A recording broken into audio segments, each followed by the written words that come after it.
పిచ్చాటూరు మండలం పరిధిలోని 5 కిలోమీటర్ల దూరంలో ఉన్నటువంటి రెప్పంపట్టు గ్రామంలో 22 కుటుంబాల వారు నేటికి Aadhaar card, ration card, voter card, పక్కా గృహాలు లేకుండా సుమారు 22 కుటుంబాలు కూలేందుకు సిద్ధంగా ఉండే పూరె గుడిసెల్లో ఒక్కొక్క గుడిసెలో పిల్లలు, పెద్దలు చేరి 4-5 జీవనం సాగిస్తున్నారు. ఏపీ ప్రభుత్వం గ్రామాలు అభివృద్ధిలో ముందుకు వెళ్లే విధంగా అనేక సంక్షేమ పథకాలు ప్రవేశపెడుతున్నాయి. కానీ రెప్పంపట్టు యానాది కాలనీ ఒకసారి పరిశీలిస్తే ఆ అభివృద్ధికి కిలోమీటర్ దూరంలో ఉన్నట్టుగా ఖచ్చితంగా తెలుస్తోంది. ఇప్పటికైనా స్థానిక ప్రభుత్వ అధికారులు తక్షణం స్పందించి రెప్పంపట్టు యానాది కాలనీలో పర్యటించి నిరుపేదలైనటువంటి యానాది కాలనీలో సభ్యులకు Aadhaar card, ration card, voter card ఇప్పించి పక్కా గృహాలు నిర్మించి మా పిల్లలను బడులలో చేర్పించి అధికారులు ఆదుకోవాలంటూ యానాది కాలనీ వాసులు కోరుకుంటున్నారు. ఎన్నేళ్ళ నుంచి ఉండవమ్మా?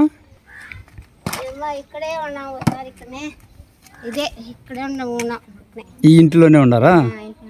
మీకు ప్రభుత్వం ఇల్లు ఏమి ఇవ్వలేదా? కొత్త ఇల్లు కట్టుకోమని మంజూరు ఏం చేయలేదా? మీ పేరు? లక్ష్మి.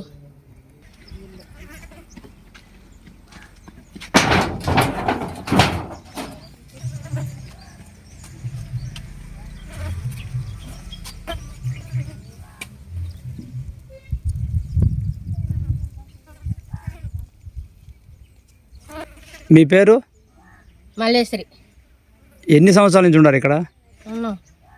15 సంవత్సరాల పైన. Okay okay. మీ పిల్లలు ఉన్నారా? పెళ్ళి అయిపోయినాయి. 5 మంది. ఎంతమంది ఉన్నారు? 5 మంది. ఈ చిన్న గుడిసెలో 5 మంది ఉన్నారా? ప్రభుత్వం మీకు ఇల్లు కట్టి మంజూరు చేయలేదా? మీరు ఎంఆర్ ఆఫీస్కి పోయినారమ్మా? అడిగినారా?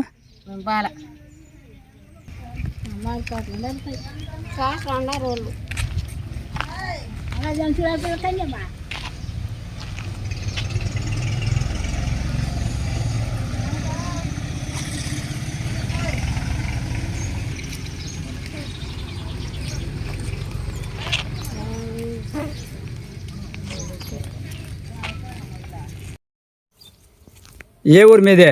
రెప్పంపట్టు. ఏ మండలమా? పిచ్చాటూరు మండలం. ఏ కాలనీ ఇది? రెస్ట్ గారు. ఎన్ని సంవత్సరాల నుంచి ఉన్నారు ఇక్కడ మీరు? 30 సంవత్సరాలు. 30 సంవత్సరాలు ఉన్నారు. మీకు ప్రభుత్వం ఇల్లు ఇవ్వలేదా? ఇప్పుడుదా వచ్చినాం మేము గుడ్చిలోనే ఉన్నాము. మాకు ఇల్లు వాకి లేదు. మాకు ఇల్లు కట్టి ఇలా సామె. ఎన్ని సంవత్సరాల నుంచి ఉన్నారు ఇక్కడ?